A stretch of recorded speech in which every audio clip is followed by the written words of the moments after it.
부모가 자녀의 대출을 대신 갚아준다든지 명품 쇼핑, 해외여행 등 사치성 소비 생활도 부모의 신용카드로 이제 해결하는 금수저 자녀에 대해서 세무조사에 착수한다고 하였습니다.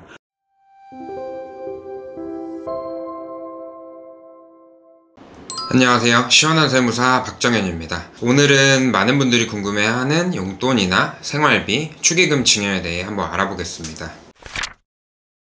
많이 알고 계시는 신판례 중 하나인데 할아버지께서 손자에게 유학비에 필요한 학비 및 생활비를 증여한 경우가 있습니다. 할아버지가 손자에게 유학에 쓰라고 어느 정도 도움은 줄 수 있지 않을까라고 생각할 수도 있는데요. 물론 저도 그렇게 생각을 하고요. 다만 해당 사례는 부모님이 자녀를 부양할 수 있는 능력이 충분했는데도 할아버지가 손자의 유학비와 생활비를 어느 정도 증여했기 때문에 증여세가 부과될 수 있다는 사례였습니다.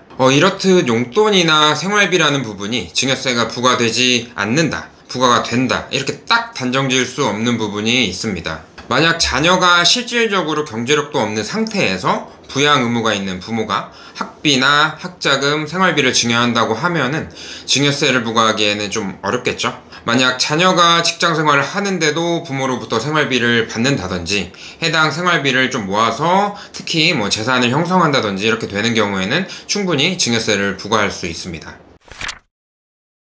상속세 및 증여세법 제46조에서 언급하는 내용으로는 비과세되는 증여재산에서 사회통념상 인정되는 이재구호 금품, 치료비, 피부양자의 생활비, 교육비, 그 밖에 이와 유사한 것으로서 대통령령으로 정하는 것에 대해서는 비과세하고 있습니다.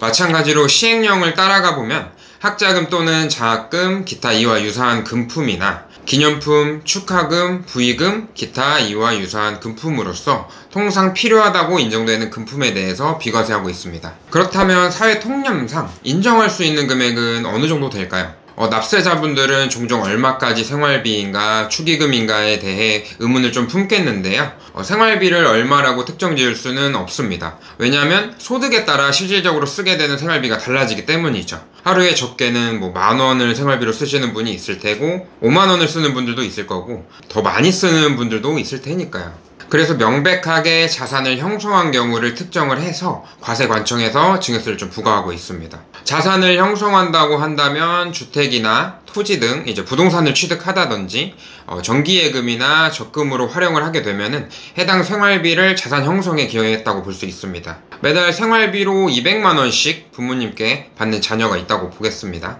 이 자녀는 200만원 중에 50만원만 생활비로 사용을 하고 150만원에 대해서는 적금을 가입하게 되었다면 연간 한 1,800만원 정도는 증여세가 부과되는 증여재산이라고 볼 수 있습니다.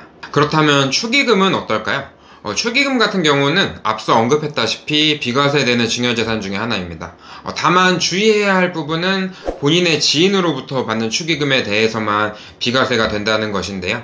결혼 당사자인 나의 직장 동료나 친구, 지인들에게 받은 축의금은 당연히 나의 재산이 되는 것인데 만약 부모님의 지인으로부터 받은 축의금을 자녀가 수령하게 된다면 이 금액 자체가 증여세가 과세되는 증여재산이 됩니다. 막상 자금출처 세무조사라든지 증여세 세무조사가 나왔을 때 나중에는 누가 나의 지인인지 부모님의 지인인지 여부를 좀 증명하기 어렵기 때문에 축의금 명부를 꼭 작성하시고 결혼 후에도 버리지 말고 꼭 가지고 있어야 합니다. 사실상 어느 정도의 축의금을 증여했다고 해서 바로 세무조사가 나오지는 않겠지만 만약에 과다한 금액을 부모님으로부터 좀 수령하고 이를 신혼집을 마련하는 비용으로 사용했다면 충분히 세무조사 대상이 될 수도 있습니다.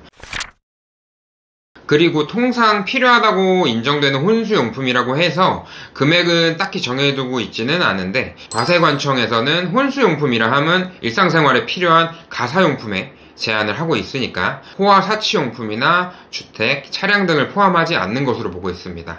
그래서 혼수용품도 과한 금액은 증여세 과세 대상이 충분히 될 수 있습니다.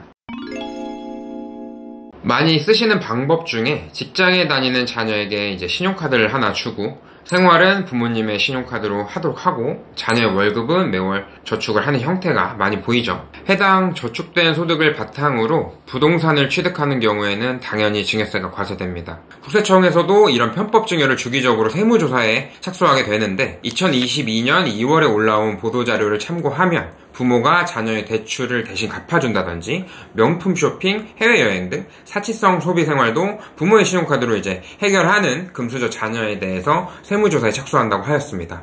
이러한 세무조사는 대체적으로 부동산 취득이 이제 기폭제가 돼서 초래하는 경우가 많다 보니까 실제 취득 자금을 좀 정리해 보시고 부동산 취득 계획을 세우시길 바라겠습니다. 이 영상이 도움이 되셨다면 좋아요와 구독 부탁드리고 다음에는 더 좋은 내용으로 찾아뵙겠습니다. 감사합니다.